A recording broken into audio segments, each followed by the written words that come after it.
Министерството за надворешни работи и надворешна трговија информира дека заклучно со денеска вкупно 632 македонски државјани побарале информации за евакуација од погодените региони на Блискиот Исток.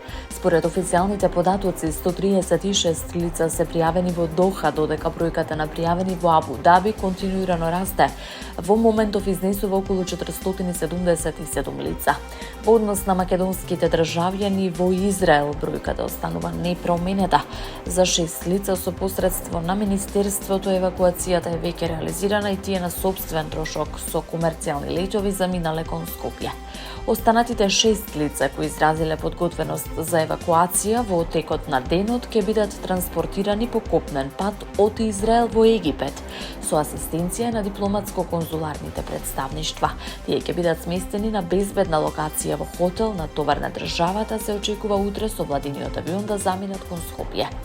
Во делот на македонските државјани во Обединетите арапски емирати и Катар, дипломатско-конзуларното представништво во Абу Даби, во координација со надлежните институции, ги финализира техничките и логистичките подготовки за организација на чартер летови. Целта е да се обезбедат повеќе летови за евакуација на пријавените лица во координација со локалните власти.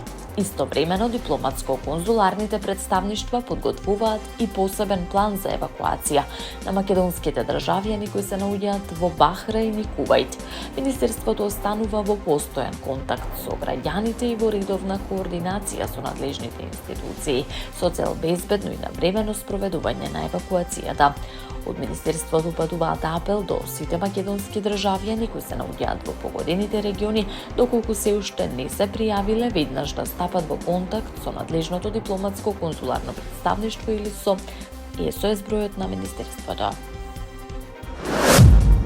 Ревизорскиот извештај на Државниот завод за ревизија за работата на Министерството за односи меѓу заедниците во 2024 година утврдил низа неправилности во управувањето со основните средства, исплатата на плати и реализацијата на јавните набавки.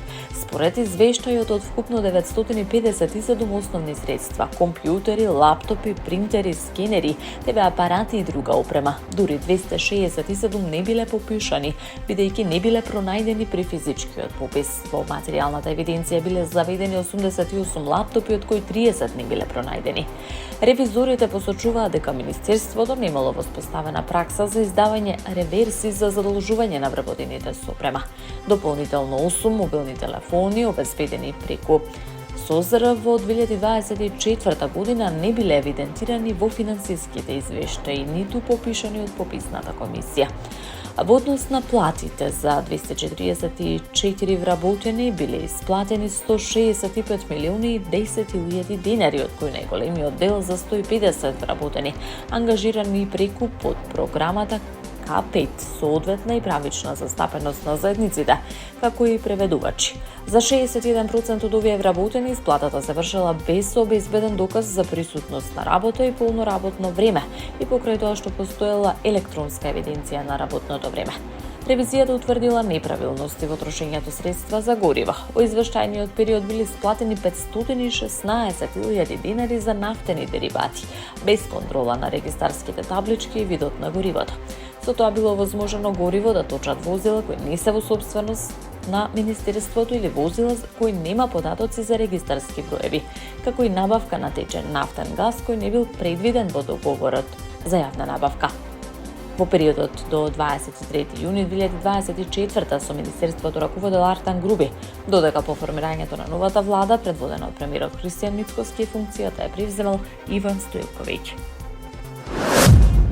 Според официјалните податоци на Државниот завод за статистика, економијата во четвртиот квартал на 2025 година забележала раст од 3,8%, што го означува шестиот квартал поред со стабилен и континуиран раст кумулативно.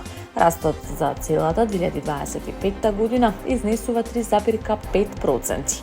Бојан Стојановски, пратеникот од ВМРО ДПМН, истакнува дека резултатите се последица на внимателна економска политика, фискална дисциплина и поддршка на стопанството. Тој подвлекува дека растот не е само статистичка бројка, туку се гледа и на терен, со повеќе изградени патишта, објекти, инфраструктура, нови работни места, поголем извоз и развој на градежништвото. Само во последниот квартал извозот пораснал за речиси 10%, а градежништвото бележи раст од над 14%, вели Стојановски. Според официјалните податоци на Државниот завод за статистика, економијата во четвртиот квартал од 2025 година порасна за 3,8%.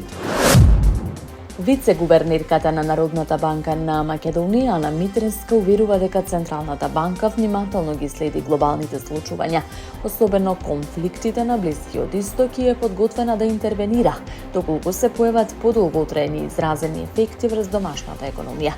Според незините зборови, засега сценаријата се умерени со ограничени влијанија врз снабдувањето и цените на енергенсите, додека економските последици остануваат минимални. Девизните резерви се околу 70% над нивото пред пандемијата. Банкарскиот систем е дополнително зајакнат, што гарантира континуитет во стабилноста на девизниот курс и инфлацијата. Митреска објаснува дека глобалните промени на цените на енергенсите се пренесуваат на домашната економија преку директни и индиректни канали. Директните влијаат на домашните цени и увоз, а индиректните се одразуваат преку економските резултати на трговските партнери, особено земјите од Европската унија. Таа истакна дека Народната банка во последните години гради дополнителен простор за ублажување на шокови, што создава сигурност дека економијата ќе може да се справи со потенцијални ризици и геополитички предизвици, без нарушување на стабилноста. Аналитичарите оценуваат дека овој пристап е стратешки, бидејќи овозможува навремена реакција на институциите. Со ова Народната банка испрати јасна порака дека македонската економија располага со доволно ресурси и инструменти за справување со потенцијални ризици. Но лице загинало, 78 се повредени, а најмалку 101 се водат како исчезнати откако подморница извршила напад на ирански брод покрај брегот на Шри-Ланка. Објавува Reuters, повикувајќи се на извори од морнарицата и Министерството за одбрана на островската држава. За сега не е познато кој го извршил нападот, а бродот според информациите потонал по нападот. Портпаролот на морнарицата на Шри-Ланка истакна дека извештајот за 101 исчезнато лице не е целосно точен, од 32 од повредените биле спасени и пренесени на лекување во болница.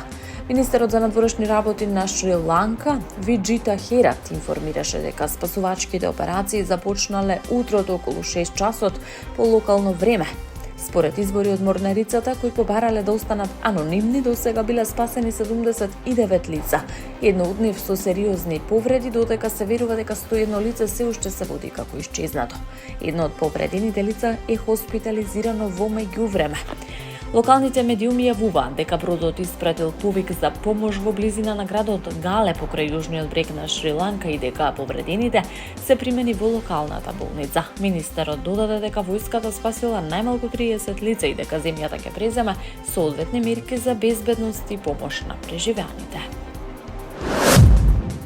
Иранското собрание на експерти го избра Моџтаба Хосеини Хамнеи за нов врховен лидер на Исламската република Иран, објави Иран Интернешнл.